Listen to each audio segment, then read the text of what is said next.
아멘. 주님을 생각만 해도 내 마음이 좋거늘 주 얼굴 배울 때야 얼마나 좋겠습니까? 주님 이름만 불러도 좋은 이름, 오늘 그 이름이 우리에게 능력이 되게 하시고 너희가 내 이름으로 무엇이든지 구하면 이루리라 하셨던 그 이름, 우리의 삶에 불러도 능력이 되고 주의 이름을 부르는 자가 얻는 구원을 우리가 누리게 하여 주옵소서. 주님, 주님, 주님, 불러도 주님, 예수님 이름으로 기도드립니다. 아멘. 할렐루야. 네. 사도행전 3장에 이르렀습니다. 금과 은 나 없어도 내게 있는 건 내게 주니 곧 나사렛 예수 이름으로 일어나 걸어라. 들어본 적 있습니까? 이게 원래 2절입니다.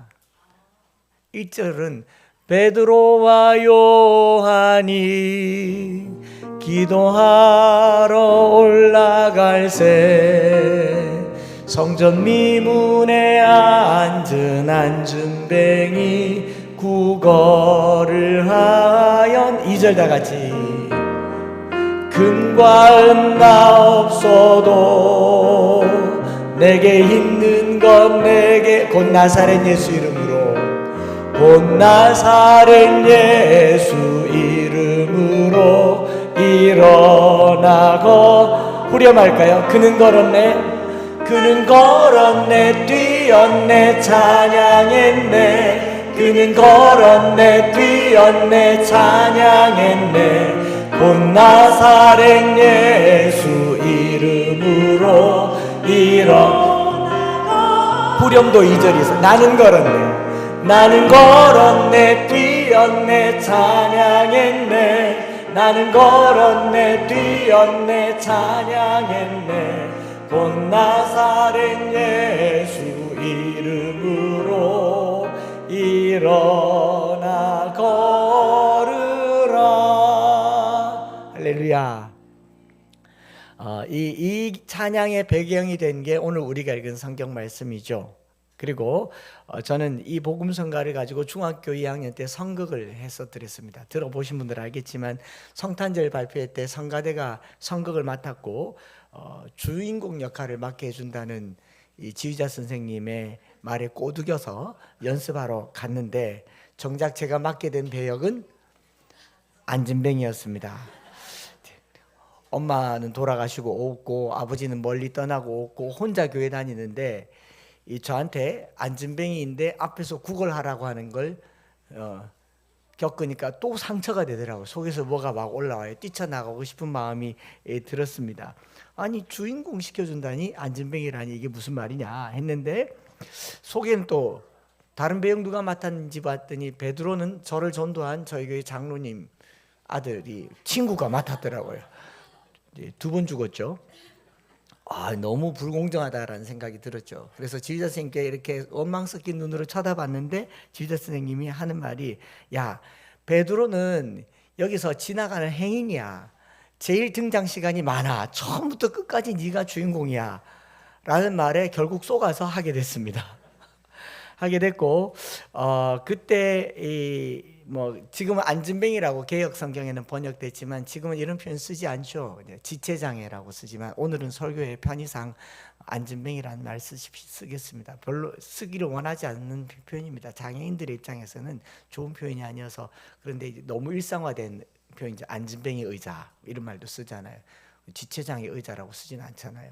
그래서 오늘은 이 표현을 그냥 상용으로 쓰겠습니다. 그래서 이 연극을 하고 그때 본문을 보니까 또 그때 상황이 내 마음에 또 재현되고 그때 제가 받았던 은혜와 묵상과 마음의 이 변화들이 또 여전히 기억납니다. 그렇기 때문에 저는 특별히 청소년 집회에 가면 제일 많이 설교하는 본문이 사도행전 1장 3장 1절부터 3절입니다. 제가 이때까지 한 설교 중에 제일 많은 설교였을 거예요. 오늘의 저를 만든 설교 일 수도 있습니다. 왜냐하면 지금은 성경 암송에 관련된 말씀을 전하지만 수도 없이 많은 청소년 집회를 가서 그 미문에 앉은 안진뱅이 같은 나와 비슷한 아이들에게 복음을 전했던 기억이 여전히 생생하고, 얼마 전에 올포원에서 주제가 최애 설교, 내 인생 최애 설교라는 주제로 설교를 준비해 오라 그래서 이 본문으로 준비를 했습니다. 그러니까 여러분들이 올포원 찾아보면 이 본문으로 6분짜리 설교를 들을 수 있습니다. 6분 만에 저는 설교를 끝냈고 오늘은 40분간 할 겁니다. 쇼폼 40개 본다 생각하시면 됩니다. 이제 한 개 넘어갔습니다. 네, 이 성경 전체에서요, 안진뱅이 또 중풍병자 이런 장애를 갖는 사람이 일어나서 걷는 기적을 포함해서 병자가 낫고 귀신이 쫓겨나고 또 심지어 죽은 자를 일으키는 기적들은요, 예수님 공생애 때 아주 많이 일어났습니다. 그러지 않습니까?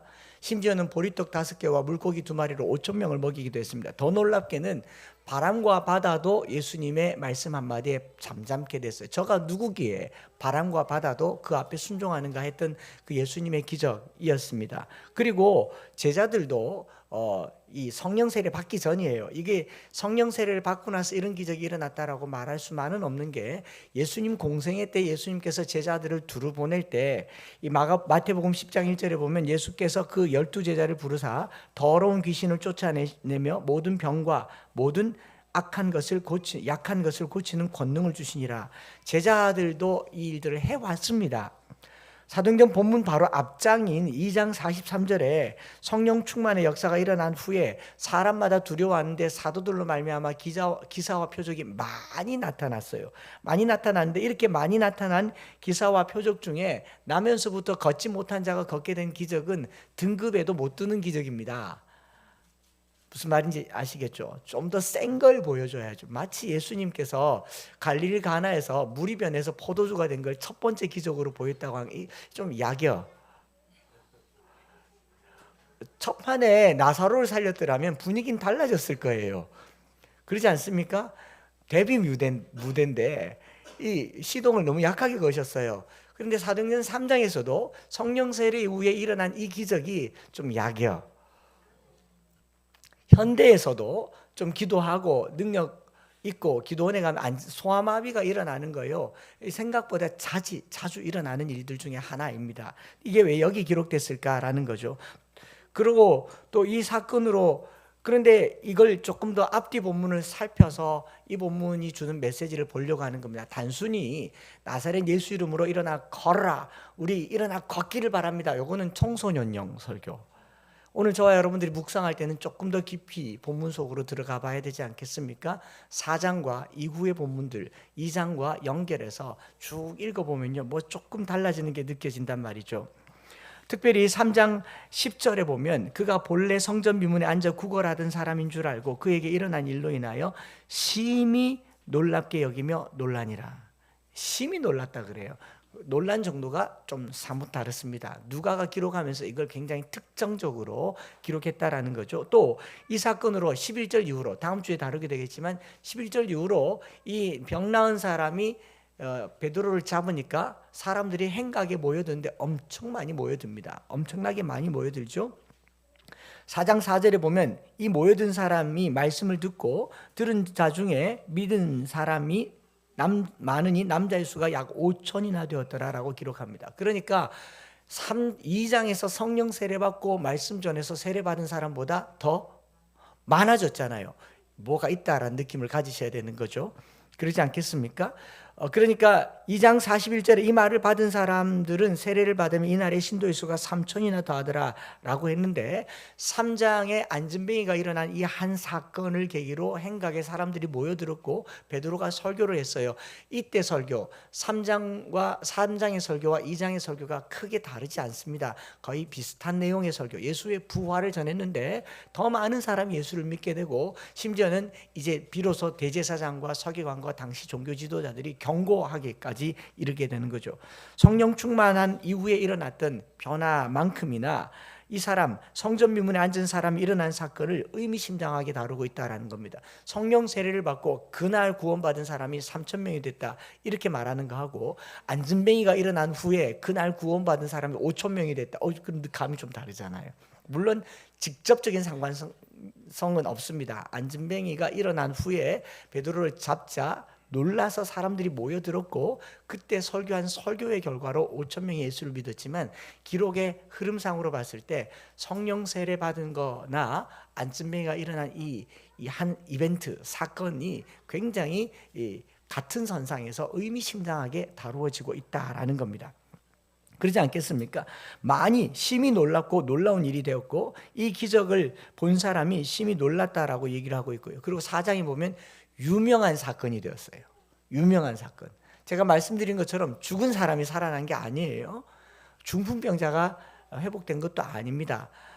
그런데 이 관점이 조금 달라진 것을 우리 어른들이니까 조금 더 깊게 들여다보면 관점이 어떻게 바뀌어지는가를 보게 됩니다. 4장 9절에 보면 이 사람을 병자라고 표현합니다. 만일 병자에게 행한 착한 이 일에 대해서 이 사람이 어떻게 구원을 받았느냐고 오늘 우리에게 질문한다면 병자라는 말, 이 안트로포 아스테누오라는 말은 병자예요. 장애인이 아니란 말이죠. 제가 조금 다른 각도에서 본 겁니다.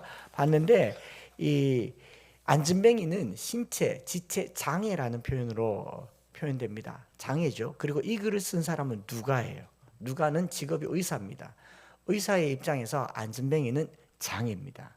그리고 이 사람의 나이는 40여 세가 되었어요. 그러니까 그때나 지금이나 의료 시스템에서 고칠 수 없는 선천적, 후천적 질병을 우리는 장애로 인정합니다. 그러니까 현대의학에서 그 상황에까지 치료가 불가능한 상태에 있는 환자를 더 이상 치료하려고 하지 않고 그 상태를 더 악화되지 않도록 그 상태에 적응할 수 있도록 그 상태를 이해하는 것을 규정하는 표현을 우리는 장애라고 얘기합니다. 그래서 장애는 고치거나 치료라는 접근으로 나가지 않고 이해라고 하는 접근으로 가야 된다라고 말하잖아요. 장애가 있는 사람을 고치려고 하지 않아요. 어떻게든 이 상태에서 더 불편하지 않도록 도와주는 게 장애, 사역에 해당하는 겁니다. 그 후에 치료법이 나오거나 예방법이 나오면 장애는 없어집니다. 그러지 않습니까? 그러니까 3장에 등장하는 나면서부터 못 걷게 된 사람의 이해는 장애였습니다. 그런데 3장 11절에 나은 사람이라고 나오고 4장에 병든 사람이라고 나오면서 장애에 대한 이해가 달라진 거죠. 4장 9절에 만일 병자에게 행한 착한 일이라고 했는가 하면 4장 16절에는요. 이 사람들을 어떻게 할까? 그로 말미암아 유명한 표적이 됐다라고 얘기하죠. 유명한 표적. 예루살렘에 사는 모든 사람에게 알려졌으니 우리가 부인할 수 없는지라라고 하고 4장 22절에 보면 이 표적으로 병 나은 사람이 40여 세가 되었다라고 얘기하잖아요. 베드로의 설교를 통해서 바뀌게 된 사람의 인식, 그리고 이 안진뱅이가 일어난 사건으로 말미암아서 바뀌게 된 사람들의 인식은요, 세상에서 불가능해서 포기되어진 것이 주님의 이름으로 가능하게 되었다라는 겁니다. 이게 엄청난 일이에요. 여러분, 불치의 병이라고, 난치병이 아니라 불치병이라고 딱 못 박았던 것이 이 한 사건으로 말미암아 모든 가능성이 열리게 된 겁니다. 마찬가지로 예수님의 부활도 마찬가지예요. 죽으면 끝이라고 여겼던 이 모든 사고를 죽음 이후에 대해서 생각하게 되었다라고 하는 게 예수님입니다. 예수님은 비포 애프터가 명확합니다. 예수님을 만나기 전의 삶은요, 되는 건 되고 안 되는 건 안 되는 거였어요. 그런데 예수님을 만나고 난 이후로부터는 안 되는 게 없다. 주님의 뜻 안에서 모든 것이 가능하다라는 것을 열게 된 사건이 안진뱅이가 일어난 사건이었다라는 겁니다. 이것이 바로 복음입니다. 복음이라고 하는 것은 우리가 이 땅에 사는 동안 우리 한계에 머물러서 우리가 살고 있는 삶의 지경까지만 사는 것으로 살아가는 인식, 이걸 우린 상식이라고 얘기합니다. 상식, 보편적인 지식이죠. 신앙은요, 상식으로 하는 게 아니고요, 상식을 넘어서는 영혼에 대한 이야기입니다. 그 영혼을 알기 때문에 오늘 우리 일상이 달라진다라는 게 신앙이에요. 그렇기 때문에 이 안진뱅이가 일어난 대표적인 사건은 3장과 4장이 이어져서 인식이 바뀌어지는, 관점이 바뀌어지는 놀라운 스토리를 제공하고 있다라는 거죠. 그래서 오늘 저와 여러분들 1절부터 10절까지 읽으면서 안진뱅이가 일어난 사건에만 주목해서 볼 게 아니라 이 사건이 바꾸어 놓은 여러 관점에 관심을 가지고 또 4장을 비교하면서 그 중간에 놓여진 베드로의 설교를 다음 주에 이어서 보게 되지 않겠습니까? 그래서 오늘 이 말씀은 다음 주에 베드로가 뭐라고 설교했을까를 기대하게 한다는 점에서 또 의미 있다 여겨집니다. 그래서 이번 수요일 날 말씀 모임 오셔서 제가 비록 없더라도 여러분들은 순모임 노트를 만들어서 저와 함께 교제하셨으면 좋겠다라는 생각이죠. 아무튼 1절부터 10절까지 내용이 전해주는 이 3장 4장으로 연결되는 긴 드라마의 배경입니다. 촉발되는 사건이에요. 이 전제는 3장 역시 2장의 성령 충만의 역사와 마찬가지로 당시 사람들에게 예수님을 믿는다는 것, 그 이름의 능력, 부활에 대하여 이전에 없었던 새로운 시각과 관점, 즉 믿음을 주게 되었다라는 겁니다. 이제 장면 속으로 들어가 보십시다. 제9시 기도 시간에 라고 기록하죠. 제9시 기도 시간은요, 유대인의 시간으로 9시, 오늘 우리로 치면 3시입니다. 오후 3시. 유대인들은 당시에도 성전을 중심으로 하루에 3번씩 아침과 오후 저녁 먹기 전까지 3번의 성전에 가서 기도하는 습관이 있었습니다. 습관을 따라 교회로 옵니다. 성전으로 옵니다. 베드로와 요한이 기도하러 가는 시간은 아니에요. 우리가 이 본문을 보면서 베드로와 요한이 기도하러 성전에 가다가 기적을 베풀었다는 것은 제가 조금 더 들여다보니까 다른 시각이 있구나 하는 걸 알게 됐습니다. 지금 6월 절기를 지키려고 오순절을 지키려고 많이 모여든 사람들이 습관을 따라서 성전에 모인 겁니다. 기도하러 많은 사람들이 모였어요. 11절 이하로 5천 명이 그날 예수 믿었다라고 하는 이 말은요, 사람들이 꽤 많이 성전에 올라갔다라는 말이고, 이 사람들은 예수 믿는 사람들이 아니었습니다. 소위 말해서 성전에 가는데 예수님을 알지 못하는 사람, 하나님을 찾는데 신앙을 알지 못하는 사람, 종교적 습관을 따라서 많은 사람들이 성전에 올라가던 그 시간 그 자리에 베드로와 요한이 갔다 복음 전하러 간 거죠. 그들의 신앙에 돌 던지러 가는 겁니다. 예수님 전하러 간 거예요. 그러지 않습니까? 똑같은 장소, 성전이라고 하는 장소에 사람들이 몰려서 가는데 주님과 상관없는 사람들이 많이 모여 있다라는 게 이 전제의 배경에 해당하는 겁니다. 이해가 되시죠? 베드로와 요한은 오히려 마가의 다락방이 기도하기 훨씬 좋은 것입니다. 굳이 성전에 가서 기도할 필요가 없는 사람들이에요. 예루살렘 성전은 그들의 이 삶의 터전도 아닙니다. 갈릴리 촌 사람들에게 예루살렘 성전은요, 관광지입니다. 그냥 절기 지키러 사람들이 많다. 당시 오순절 지키려고 역사 기록에 하면 25만 명이 몰려들었다고 해요. 전국에서. 그러니까 사람들이 운집되어 있는 곳에 베드로가 왜 가요? 복음 전하러 가는 거죠. 성전이라고 하는 한 곳에 종교적 습관을 따라 모여드는 수천 명의 사람들과 복음을 전하러 가는 베드로와 요한, 그리고 그 앞에 앉아있는 한 사람, 한 장소에 다른 목적으로 모여든 세 부류의 사람들을 이제 보게 되는 겁니다. 조금 다른 관점이 생겼죠. 성전과 성전 앞에 솔로몬의 행각도 있고요. 그리고 여기에 이 사람들이 모였는데 안진뱅이가 일어난 사건으로 말미암아 모임 장소가 바뀌게 됩니다. 성전은 사실 그렇게 크지 않거든요. 그 앞에 성전 주변으로 기둥을 많이 세워서 그늘을 만들어서 나그네도 있고 외인도 있고 이방인도 있고 혼혈도 있는 그런 사람들이 가는 곳을 솔로몬 행각이라고 합니다. 행각에 수천 명의 사람들이 모이고 또 성전 안에 모여서 기도하러 가지만 예수를 알지 못한 채 습관을 가진 사람, 그리고 또 마지막에 등장하는 이 한 사람은 나면서부터 못 걷게 된 사람들에게 매여 구걸하기 위해서 온 한 사람이 여기 있습니다. 이 문의 이름은 미문이라고 얘기합니다. 미문, 영어로는 beautiful gate라고 얘기합니다. 미문이라 이름하는 곳이라고 해서 고유명사는 아니고요, 별명이 미문입니다. 아름다운 문이에요. 실제로 1세기 당시에 고린도산 니카노르로만 청동으로 만든 아름다운 문이에요. 예뻐서 아름다운 문이라고 했습니다. 성전이든 성벽에 있는 문이든 그들은 용도에 따라서 이름에 문을 붙였습니다. 말들이 성을 왔다 갔다 하는 문은 마문, 전쟁할 때 그 문들을 엽니다. 여인들이 항아리를 쥐고 물 들어가는 문을 수문이라고 합니다. 문 옆에 실로암 연못이 있습니다. 그런가 하면 저기 분문이라고 하는 문은 쓰레기를 버리고 똥을 버리고 오물을 버리는 곳이에요. 거기 딱 내려가면은 이 계곡이 있어요.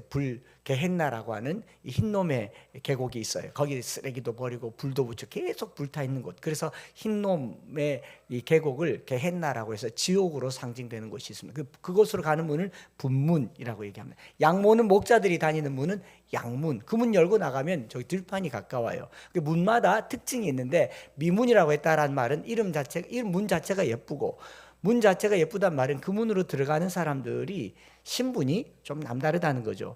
당시에 귀족까지는 아니지만 유대인을 제외한 여인들과 이방인들, 돈 많은 사람들이 종교적인 이유로 가는 곳. 제가 이렇게 대충 오늘 우리 문화에 적용되는 문 들어보니까 대웅전 입구 좀 되는 것 같아요. 우리가 불자들이 가는 곳이 다 대웅전이잖아요. 마당도 넓고 가면 큰 그분께서 이렇게 앉아 계시잖아요. 근데 불자들이 가는 곳 말고 좀 더 깊게 들어가는 승려들이 가는 곳은요, 쑥 들어가면 출입 금지입니다.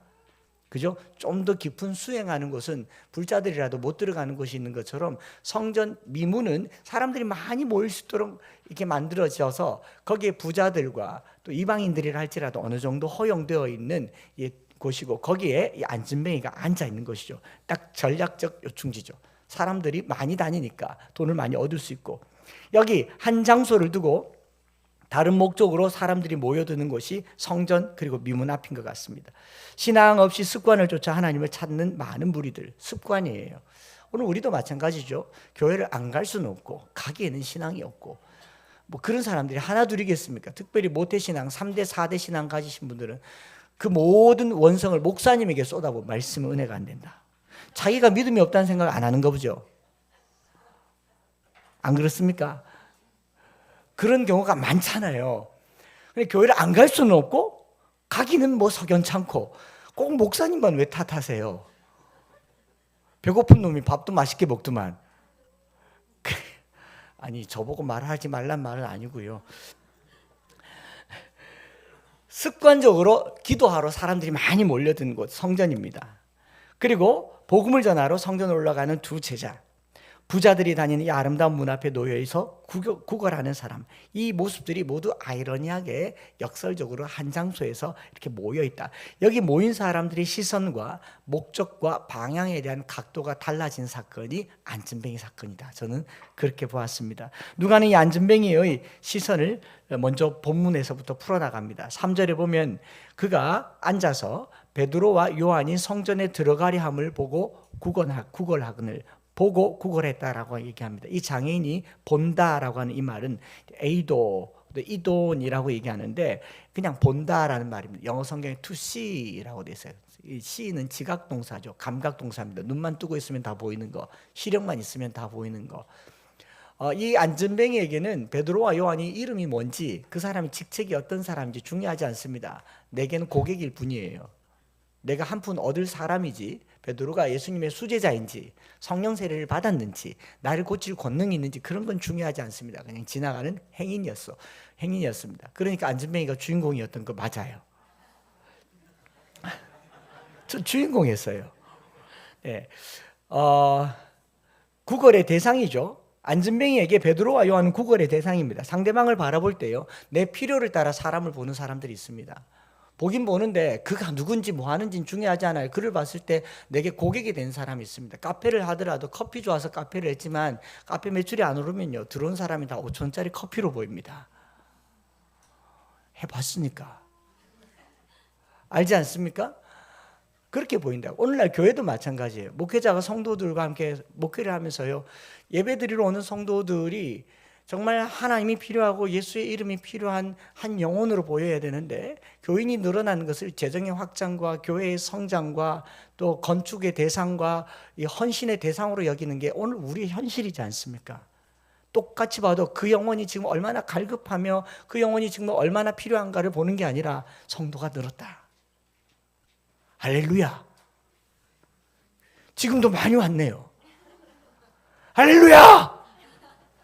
이게 에이도라는 말입니다. 그걸 보는 거예요. 증상을 보는 거죠. 사람이 많이 모이니까 증상을 보는 겁니다. 이런 안진뱅이의 시각이었습니다. 좀 더 나아가서 4절에 베드로와 요한은 어떻게 표현되고 있습니까? 베드로가 요한과 더불어 주목하여 이르되, 주목하였다라는 말은 주목지고 봤다라는 말은 아닙니다. 취소하겠습니다. 주목하여 이르되 Peter looked intently at him, 또는 Peter looked straight at him. 째려봤단 말이에요. 째려봤다.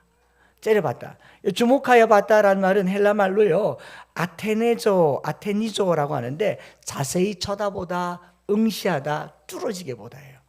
안진뱅이는 베드로를 눈도 한번 안 마주쳤을 거예요. 사람이 지나가는 발자국에 한 분 주세요, 한 분 주세요, 고개를 숙이고 이랬을 겁니다. 더 처참하게 막 헝클어가면서 눈도 돌아가면서 한 분 주세요 이렇게 했을 수도 있습니다. 그러나 베드로와 요한은 이 안진뱅이를 뚫어지게 쳐다봤습니다. 뚫어지게. 많은 사람이 지나간 곳에 놓인 이 거리는 주목의 대상이 될 수가 없습니다. 여러분들도 지하철 어디 다니면서 앉아있는 거리는 보고 불쌍해서 500원, 1000원 이렇게 줄 수는 있겠지만 그를 뚫어지게 쳐다보는 사람은 없잖아요. 가끔 보기는 봐요. 저 지금 이게 실제로 장애일까? 가짜일 거야. 이런 그런 생각을 하고 돈 주면 술 마실 거야. 이런 생각을 하면서 보긴 하지만 그의 필요를 중심으로 그의 속까지 들여다보는 그런 시선은 없었을 겁니다. 실제로 베드로는 지금 성전으로 들어가는 중이에요. 많은 사람들을 만나러 가는 중입니다. 주목할 대상이 안진뱅이가 아닙니다. 그런데 베드로가 요한과 더불어서 주목해야 할 대상도 아닌 등급에도 못 미치는 이 안진뱅이를 주목해서 들여다봅니다. 그렇죠?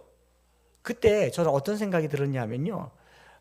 누가 내 이웃입니까? 물었던 율법 교사들과의 대화를 베드로가 떠올리지 않았을까 생각합니다.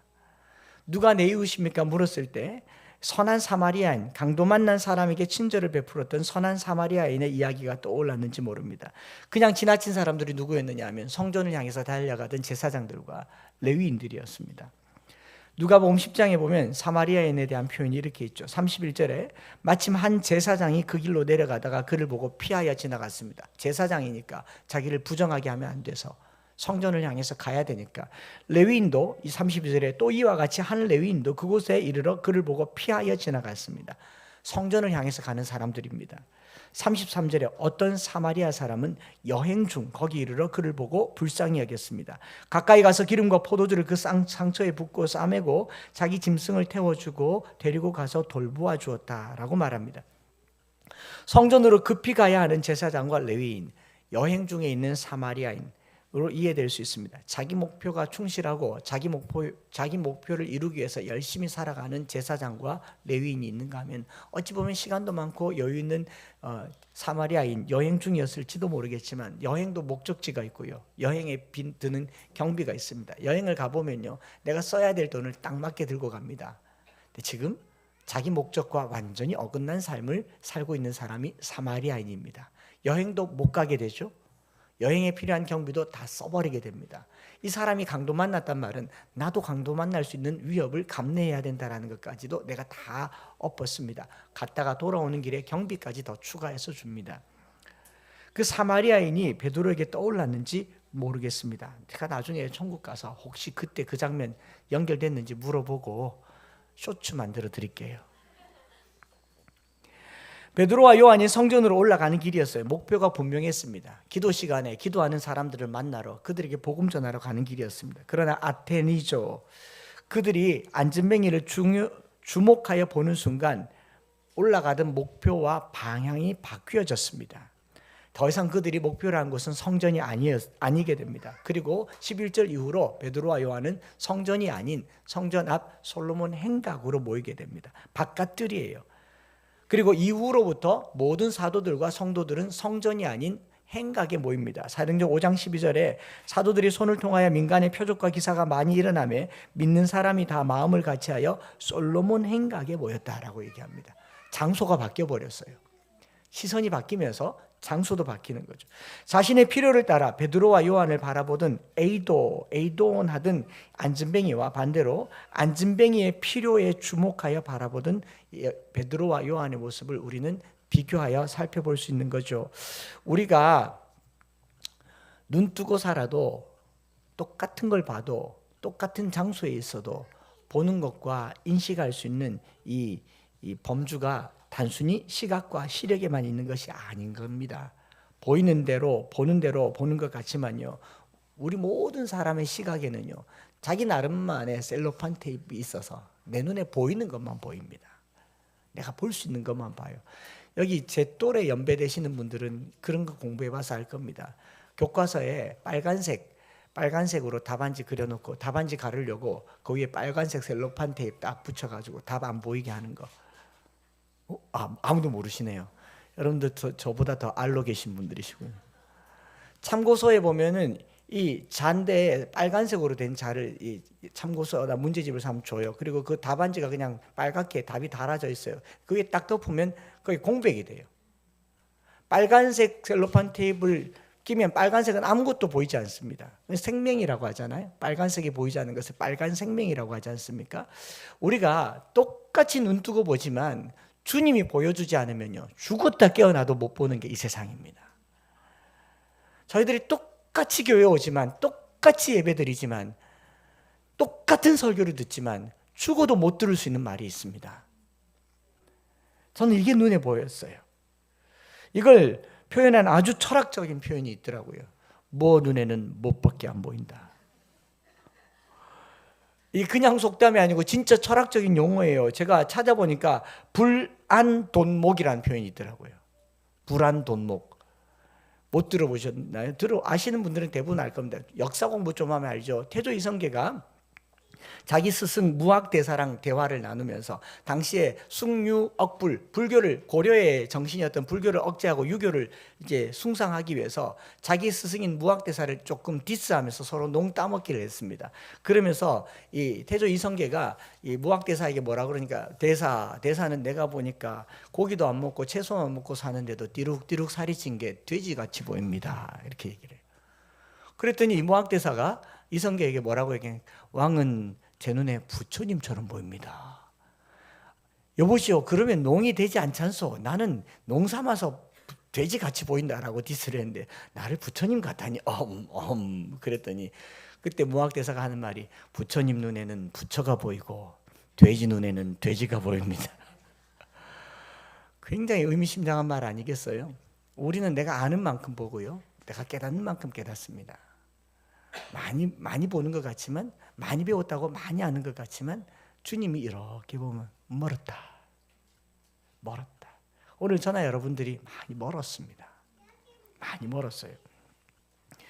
우리가 무엇을 보느냐도 중요하지만요, 어떻게 보느냐가 훨씬 더 중요합니다.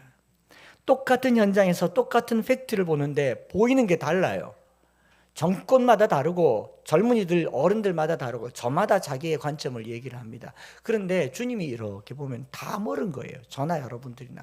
그래서 오늘 저와 여러분들이 이 말씀을 보면서 이런 생각을 해봐요. 주님이 우리를 주목하여 보시듯이 내 눈도 이 세상에 주를 주목하여서 세상을 다시 보기를 원합니다. 베드로와 요한이 은과 금 내게 없거니와 나사렛 예수 이름으로 일어나라고 하는 말 있기 이전에 더 중요한 한 사건은요, 주목하여 보게 된 사건이다. 저는 그렇게 여겨집니다. 여러분, 어떤 필터는 물을 더 맑게 하지만요, 어떤 필터는 그것 때문에 물이 더 오염됩니다. 쓰지 말아야 할 필터가 있어요. 지금 이 사회는요, 딥페이크라고 해서 인터넷에서 던져주는 무수한 정보로 우리의 눈을 가리고 우리로 하여금 다양한 색깔로 프레임을 입혀둡니다. 우리가 여기에 속하지 않으려면 균형을 가져야 하기도 하지만 더 중요한 것은 주님의 마음으로 세상을 봐야 됩니다. 주님이 내게 뭘 원하시는가를 봐야 되죠. 지금 우리나라가요, 우리나라의 국익만을 위해서 단순히 북한을 미워하고 주적으로 여기고 이럴 게 아니라, 주님은 저들을 어떻게 보는가, 주님은 우리나라를 어떻게 보는가, 주님은 일본을 어떻게 보는가, 주님은 중국을 어떻게 보는가, 주님이 착한 사마리아 사람이 했던 그 시선을 우리에게 가지라고, 너희도 가서 이와 같이 하라 그러잖아요. 우리가 정확하게 추구해야 될 목표와 목적과 방향이 있지만 가다가도 주님이 눈에 훅 들어오게 하는 게 있을 수 있어요. 그게 보이시기를 축복합니다. 보는 게 달라요. 똑같은 성경도요, 똑같은 책도, 똑같은 신문도 성령의 조명과 은혜로 볼 때 거짓은 사라지고 그 안에 담긴 진리와 우리를 향한 하나님의 사랑이 보여지기를 원합니다. 오늘 우리가 본문을 통해서 기도할 제목이 있다면요, 여러분, 보이는 대로 보지 말고 들리는 대로 듣지 말고 내게 필요한 것만 보지 말고 주님이 이 시대에 보는 그 시각으로 세상을 보는 눈을 갖기를 바랍니다. 또 주님이 나를 주목하여 보듯이 우리가 남편과 아내와 자녀들의 필요에 주목하여 보는 은혜가 있기를 원합니다. 제가 철들기 전에 제 아내에게 제일 많이 들은 말이, 당신 참 이기적이라는 말을 들었어요. 제가 이기적으로 보입니까? 저희 집 사람이 늘 제 아내가 저 억울했어요. 그래서 솔직히 억울했어요. 근데 제가 이기적이라는 것을 철두고 알았어요. 밖에 성도들 이렇게 보는 동안 제 아내나 저희 아이나 저희 집이나 저희 식구들이 어떻게 지내는지를 전혀 보지 못했어요. 주목해서 보지 못했어요. 여러분, 이 시선을 가지면 철드는 겁니다. 자녀들도 마찬가지입니다. 부모님을 주목해서 봐야 돼요. 나를 위해 얼마나 많은 사랑을 베푸셨는지. 부모님들도 자녀들을 주목해서 봐야 돼요. 저 아이가 얼마나 고통스러워하는지, 얼마나 부담스러워하는지. 강영욱 씨는요, 동물의 행동을 주목해서 바라봐요. 이 안진뱅이처럼 개 키우는 사람은요, 지게 이쁜 것만 봅니다. 말 잘 들을 때는 이쁘고 오줌 여기저기서 한번 두들겨 패고 그러지 않습니까? 근데 강영욱과 같은 반려견 행동 전문가는 왜 저기 오줌을 싸는지를 살펴보는 거죠. 오늘 우리에게 정말 필요한 것은요, 나사렛 예수의 이름이 우리에게 능력이 되는 이유는요, 시선이 달라지기 때문에 그렇습니다. 관점이 달라지기 때문에 그래요. 제가 다른 교회 가서 여러분들 좀 디스합니다. 4년째 될 때까지 설교할 때 정말 미웠다라고 설교합니다. 뭐 오늘 내놓고 얘기를 하죠. 제가 설교한 게 기억나요. 여러분 잘 먹고 잘 사시기 바랍니다. 이렇게 설교했던 게 기억이 나요. 이렇게 독한 말이 나올 만큼 여러분들이 미웠습니다. 근데 주암산에 갔다 온 그 다음날 어제 미웠던 그 성도가 왜 안 미워지겠어요? 안 미워지더라고요. 아테니죠. 시선이 달라지는 은혜가 있기를 축복합니다. 그리고 안진뱅이가 베드로가 더 나아가서 4절 후반부에 이렇게 말하죠. 우리를 보라 얘기합니다. 여기 사용되는 어휘가 누가는 기가 막히게 다른 헬라어를 변형해서 쓸 줄을 알았습니다. 우리를 보라. Then Peter said, look at us. see라는 표현을 쓰지 않고 look at us. 똑바로 봐라. 블레포라고 하는 헬라 말을 씁니다. 눈이 밝아져서 봐라. 눈 닦고 좀 봐라. 내가 누군지. 이렇게 얘기하는 거예요. 내가 누군지 눈 닦고 좀 봐라. 이렇게 얘기하는 거죠. 우리가 돈 줄 사람으로 보이냐? 이런 거죠. 돈 없어 라고 말할 수도 있고요. 그랬더니 안진뱅이가 다시 쳐다봐요. 5절에 바라보고는, 여기도 또 다른 단어를 써요. 에페코라는 말씀입니다. 에페코. 주목해서 봐요. 좀 시선이 달라지는 것 같습니다. 좀 나아지는 것 같았어요. 그런데 그 다음에 뭐라고 얘기하냐면 무엇을 얻을까 하여 주목해서 봤다. 이렇게 얘기하잖아요. 여전히 시선이 바뀌지 않는다는 거죠. 제가 이거 보고 또 한 번 더 마음에 묵상하게 된 거죠. 사람의 시선은요, 웬만해서 바뀌기가 어렵다. 그걸 또 받아들일 수밖에 없어요. 우리의 시선은요, 생각보다 교정이나 수정이 어렵습니다. 혀도 길들이기가 어렵지만요, 야고보가 그렇게 말했지만 현대사회에서 어떤 편향을 갖게 되면 편향과 편견은 바꾸기가 아주 어렵습니다. 그러지 않습니까? 이걸 바꾸는 게 주님의 은혜라고 생각합니다. 이단에 빠졌을 때요, 돌아서기 정말 어렵습니다. 정치적으로, 사회적으로, 어떤 성향적으로 극단으로 치닫기가 아주 쉬운 사회에 살고 있습니다. 저는 이 본문에서 은과 금, 나사렛 예수 이름의 차이가 바로 시선의 차이라고 생각합니다. 은과 금을 바라보느냐, 나사렛 예수의 이름을 바라보느냐의 차이가 시선의 차이라고 하는 거죠. 예전에 11년 전에 우리 교회에서 설교했을 때는 만남의 차이를 가지고 설교를 했더라고요. 그때도 참 잘 썼던데 오늘은 시선의 차이로 말씀을 다시 전하고 있는 겁니다. 참 좋네요. 제가 하고.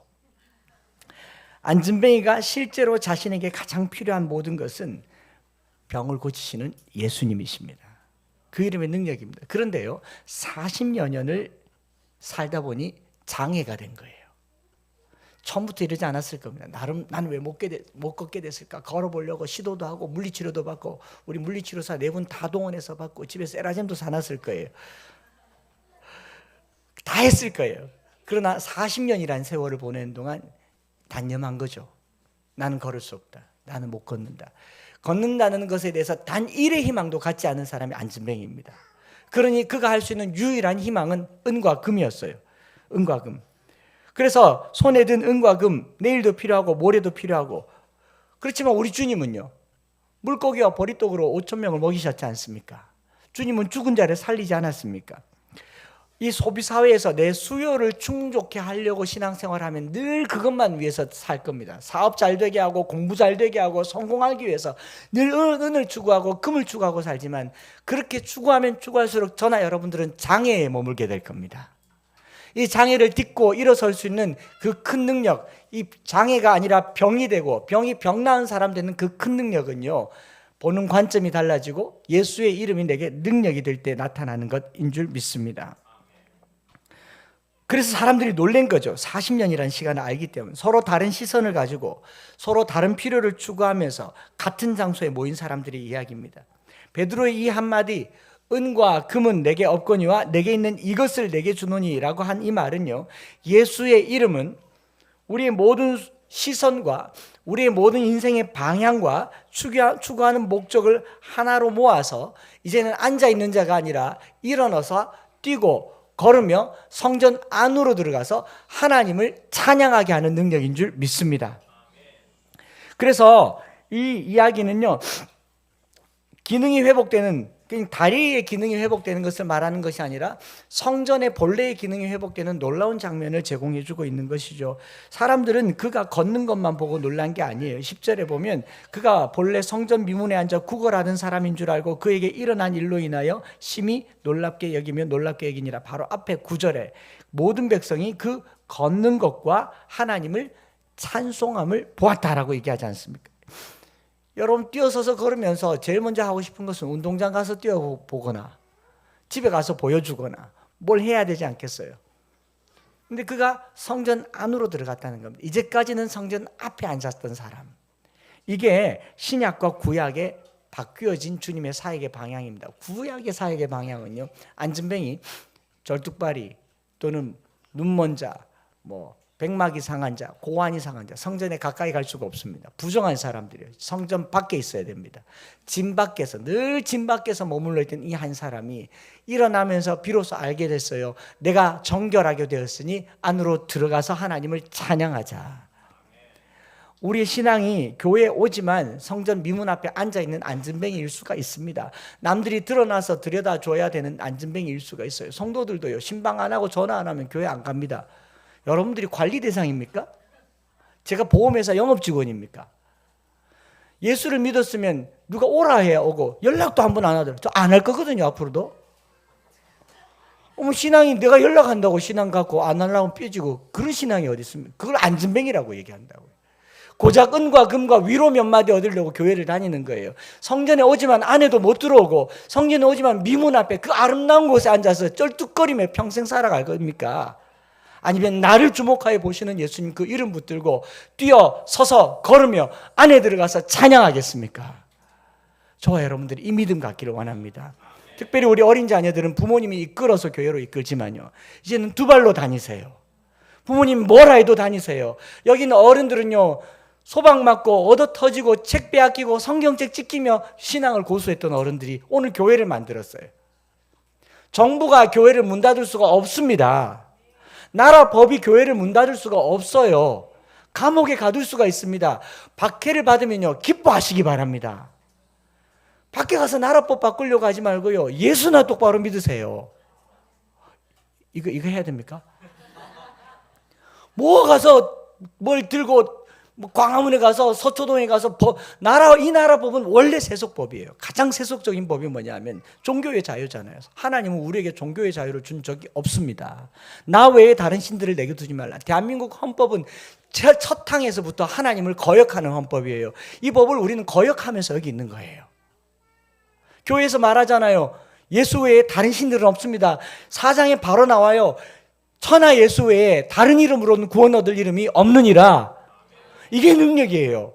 그런데 지금 그 꼴난 무슨 평등법 가지고 세상에 나가서 싸울 거 있으면 정말 부탁드려요. 예수나 잘 믿으시기 바라요. 이게 우리가 해야 될 일이라고. 성전 안으로 들어가서 하나님을 찬양하고 하나님을 높여드릴 때 이 일이 사람들에게 놀라운 일이 될 겁니다. 저는 우리가 예수 잘 믿는 걸 보고 세상 사람들이 놀랐으면 좋겠어요. 신실하게 신앙생활하는 걸 보고 사람들이 놀랐으면 좋겠어요. 저 사람들이 돈이나 추구하고 성공이나 추구하고 세상 재미나 추구하던 사람이 예수 이름 붙들고 성전 안에서 찬양하더라, 기도하더라, 말씀 붙들더라, 삶을 나누더라, 재산을 나누더라. 이거 보고 세상 사람들이 놀랄 때 우리는 세상에 짱돌 던지는 성도가 될 줄 믿습니다. 태극기가 아니고 촛불이 아니고 물맷돌 던지는 성도들이 되시길 바랍니다. 돌 깨야 되겠네. 저희 대학 다닐 때는 돌 많이 깼습니다. 학교 안에 있는 보도블록 다 깨서 대학 문 밖으로 나가서 민주화를 이루었습니다. 586 운동권 세력이요. 좁니다. 왜? 저나 여러분들이 예수 그 이름으로 신약에 주님이 하셨던, 여러분 은인지 금인지 똥인지도 모르는 그 사람들에게 예수가 그리스도라는 것을 알려주는 것이, 이것이 복음입니다. 보는 방식만 달라도, 시선만 달라도, 마태복음 5장 8절에 마음이 청결한 자는 복이 있나니 그들이 하나님을 볼 것이며, 결국 상대의 필요를 주목하여 보는 어느 날 주님 만날 줄 믿습니다. 상대의 필요에 주목하여 보고 그의 손을 잡아 일으키는 어느 날 주님도 만나게 될 줄 믿습니다. 그래서 사도들은 뭘 말했느냐? 우리는 보고 들은 것을 말하지 아니할 수 없다라고 말했잖아요. 오늘 저와 여러분들이 이 찬양 드리면서 주님 앞에 나갑시다. 슬픈 마음 있는 자, 몸과 영혼 병든 자, 누구든지 부르시오. 예수 이름 부르시오. 그 이름을 믿는 자, 그 이름을 부른 자, 그가 어떤 사람이든 그는 구원을 얻으리. 그 이름을 부른다는 말, 그 이름을 믿는다라는 말은 그저 병 낫기를 구한다, 은과 금을 구한다라는 게 아닙니다. 내 눈에 보이는 게 달라지고, 살아가는 삶의 방향이 달라지고, 인생의 목적의 방법이 달라지고, 삶의 질이 달라지는 것을 의미하지 않겠습니까? 주님 이름 부르면서 눈을 뜨긴 뜨지만 다른 게 보이기를 원합니다. 어제 어떤 한 분이 상담하면서 제게 전화 온 게 아니고, 요즘은 우리 박술래 권사님이 전화를 받으니까 누가 묻더라고요. 사모님이냐? 아니고 권사님이라고 했더니, 그 권사님이 전화를 받으시면서 자꾸 목사님 바쁘시다고만 얘기하시고 그 연락을 잘 안 해주신다. 실제로 바쁘다고 하고 그랬지만 그분이 그렇게 말하더라고요. 요즘은 얼굴을 보면 이 얼굴이 겹쳐 보이기도 하고 마음이 너무 어렵다, 기도를 해달라고 얘기합니다. 제가 그 얘기를 듣고 잠깐, 그분 이름도 몰라요, 누군지도 몰라요. 상황을 듣고 병원에서 많은 고통을 당했다고 하니까 눈이 밝아져서 주님의 시선으로 제대로 보게 해달라고 기도했습니다. 오늘 저와 여러분들이 눈이 좀 밝아지고 달라지는 은혜가 있기를 축복합니다.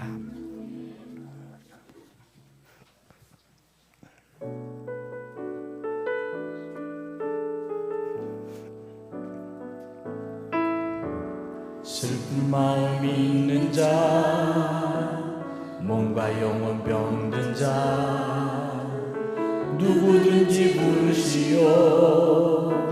예수 이름 부르시오. 그 이름을 믿는 자, 그 이름을 부르는 자, 그가 어떤 사람이든 그는 구원 얻으리. 다시 한번 슬픈 마음 있는 자, 슬픈 마음 있는 자, 몸과 영혼 병든 자, 몸과 영혼 병든 자, 누구든지 부르시오. 누구든지 부르시오. 예수 이름 부르시오. 예수 이름 부르시오. 그 이름을 믿는 자, 그 이름을 부르는 자, 그 이름을 부르는 그가 어떤 사람이든, 그가 어떤 사람이든 그는 구원 얻으리. 예수 예수 예수, 오 능력의 그 이름 예수, 나 외쳐 부르네. 예수 예수 예수, 오 구원의 이름 예수, 나 외쳐 부르네. 예수 그리스도. 은과 금 내게 없으나, 은과 금 내게 없으나, 나 가진 건 너에게 주니, 나 가진 건 너에게 주니. 능력의 이름 예수라. 그 이름을 붙드시길 바랍니다.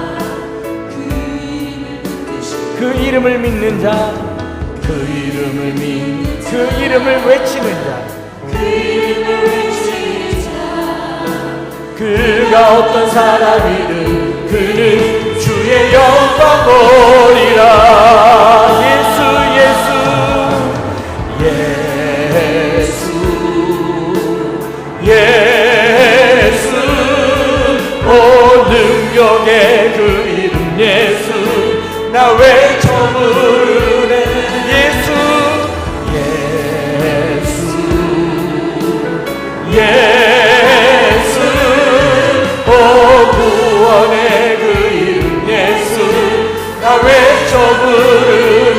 예수 그리스도 우리에게 주신 영광이 우리에게 주신 영광에 어찌 잠잠하겠습니까? 세상에 크게 외쳐부르리 나의 주 예수 우리에게 주신 영광의 이름 우리에게 주신 영광의 이름 나 어찌 잠잠하리 세상에 크게 외쳐부르리 우리 주 예수 그리스도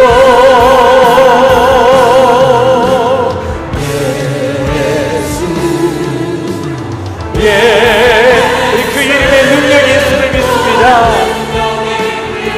예수 나 외쳐 부르는 예수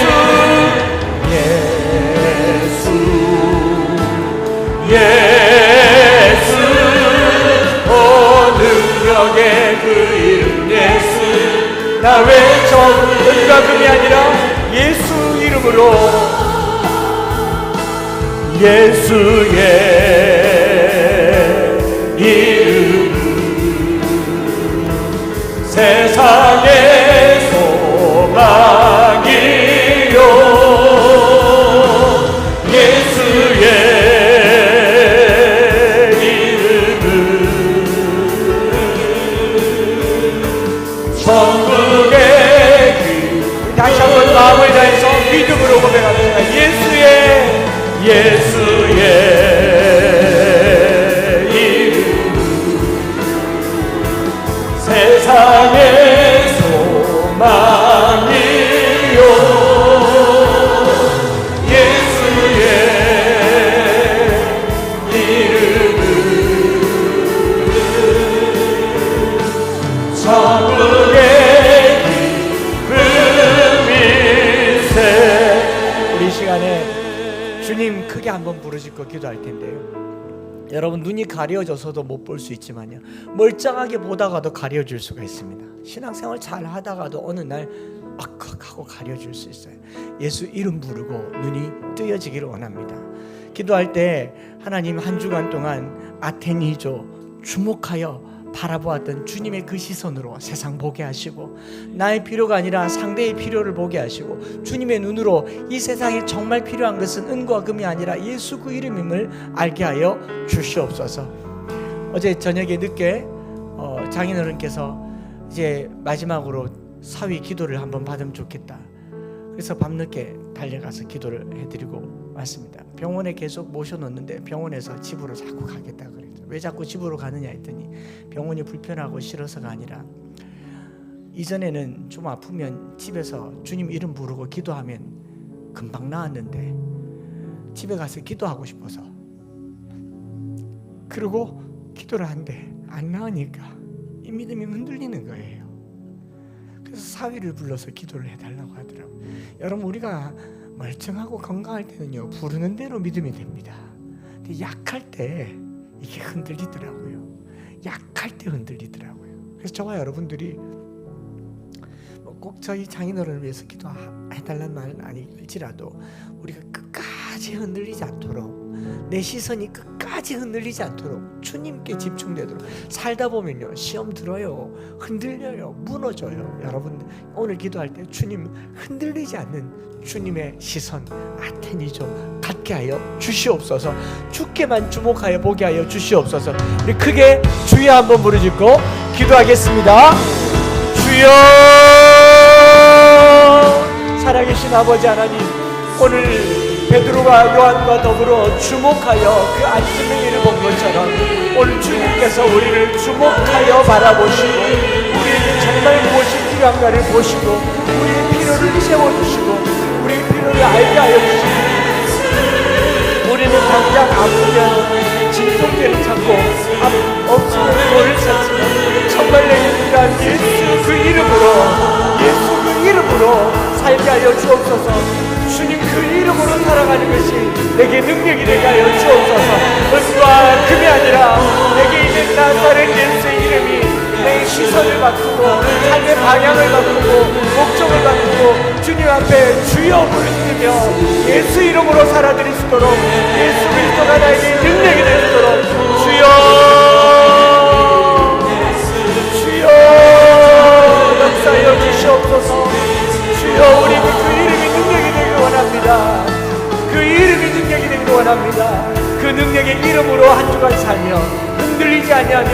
방향을 가시고 주님 소망 되신 그 그리스도의 이름으로 살게 하여 주시옵소서. 예수의 이름은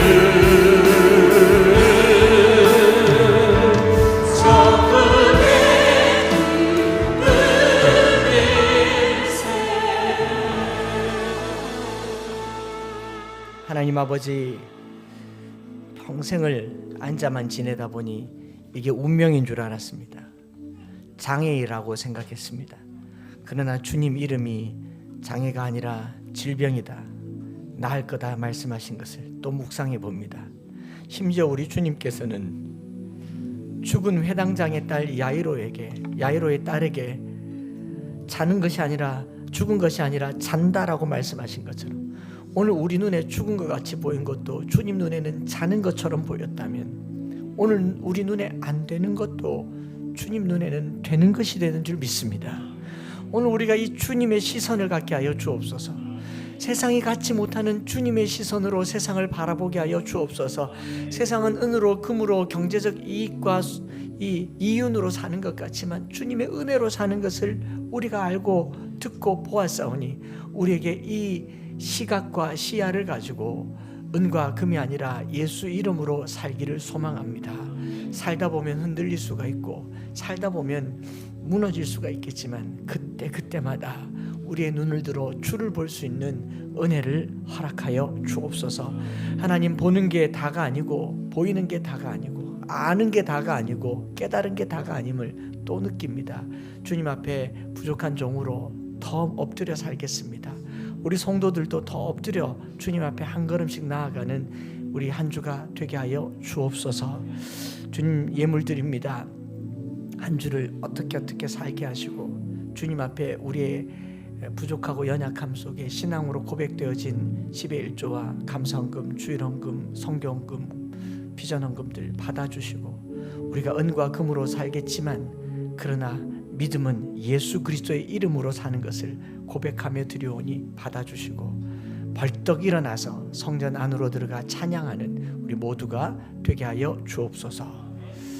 주 예수 그리스도의 크신 은혜와 아버지 하나님의 변함없으신 사랑하심과 성령 하나님 위로교통 충만 역사하심이 보기를 원합니다. 일어나기를 원합니다. 박차고 일어나 안에 들어가 찬양하기를 원합니다. 마음에 다짐하고 고백하는 사랑하는 모든 성도들 머리 위에 이제로부터 영원토록 함께 있을지어다. 아멘.